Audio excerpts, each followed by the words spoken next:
ये भक्तों, अगर आपको भी अपनी मनोकामना पूरी करनी है तो अवश्य ही आपको शिवरात्रि को यह कथा सुननी आवश्यक है, सुननी चाहिए। दोस्तों चलिए जानते हैं किसकी कथा है और क्या है इस कथा में, इसके सुनने से क्या होता है। महाशिवरात्रि व्रत जो आज है 26 फरवरी 2025 को, आज के दिन आपको यह कथा अवश्य सुन लेनी चाहिए। महाशिवरात्रि व्रत में शिवरात्रि व्रत की कथा का पाठ करना बहुत ही शुभ फलदायी बताया गया है।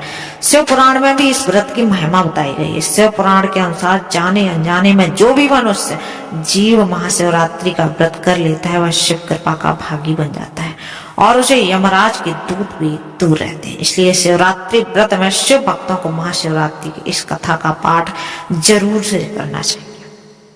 तो चलिए दोस्तों, महाशिवरात्रि व्रत कथा का आज पाठ करते हैं। जो सुनता है इसको और जो कहता है, दोनों की ही मनोकामना पूर्ण होती है।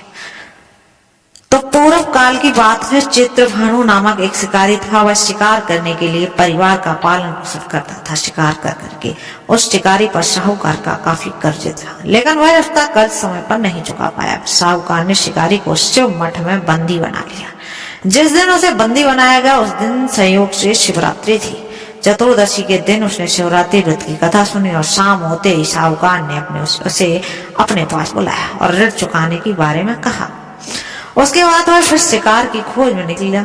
बंदी गृह में रहने के कारण वह बहुत भूखा था। शिकार की तलाश में वह बहुत दूर तक निकल गया। अंधेरा होने पर उसने जंगल में ही रात बिताने का फैसला कर लिया। वह एक पेड़ पर चढ़ गया। उस पेड़ के नीचे शिवलिंग था और पेड़ था जो वो था बेलपत्र का।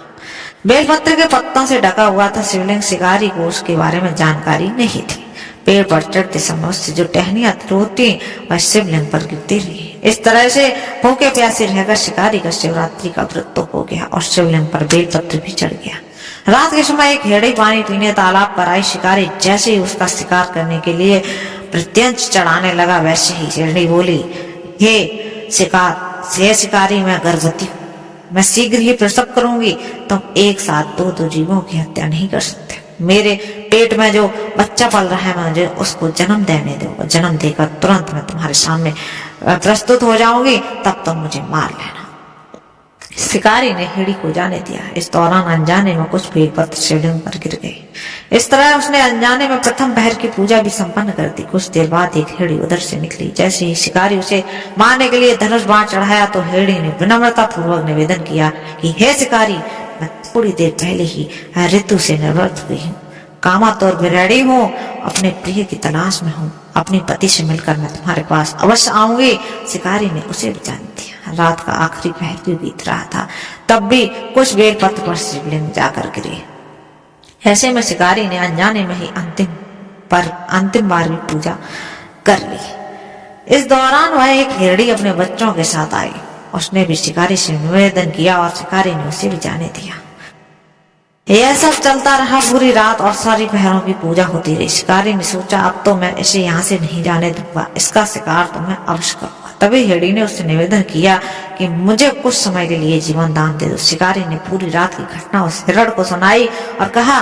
तब हिरण ने कहा कि जिस तरह से तीनों पत्नियां प्रतिज्ञाबद्ध होकर गई हैं, मेरे मृत्यु से अपने धर्म का पालन नहीं कर पाएंगी, जैसे तुमने उन्हें विश्वास पात्र मानकर छोड़ा है, मुझे भी जाने दो। मैं उन सब के साथ तुम्हारे सामने शीघ्र ही उपस्थित हो जाऊंगा। शिकारी ने उसे भी जाने दिया। इस तरह सुबह हो गई। उपवास, रात्रि जागरण और शिवलिंग पर बेलपत्र चढ़ाने से अनजाने में ही शिवरात्रि की पूजा संपन्न हो गई। लेकिन अनजाने में हुई पूजा का परिणाम उसे तत्काल मिल गया। थोड़ी देर बाद हिरण और उसका परिवार शिकारी के सामने प्रस्तुत हो गया। सभी को देखकर शिकारी को बहुत गिलानी हुई और उसने पूरे परिवार को जीवन दान दे दी। अनजाने में शिवरात्रि व्रत का पालन करने पर भी शिकारी को मोक्ष की प्राप्ति हुई। जब मृत्यु काल में यमदूत जीव को लेने आए तो शिवगणों ने उन्हें वापस भेज दिया और शिवलोक ले गए। शिव जी की कृपा से चित्रभानु अपने पिछले जन्म को याद रख पाए, शिवरात्रि के महत्व को जानकर उसका अगले जन्म में भी पालन कर पाए। तो दोस्तों, ये थी आज की वीडियो। अगर आप भी किसी जीवों पर दया करते हैं और अच्छे काम करते हैं तो आपको भी अवश्य आपके जो भी मनोकामना होगी पूर्ण होगी।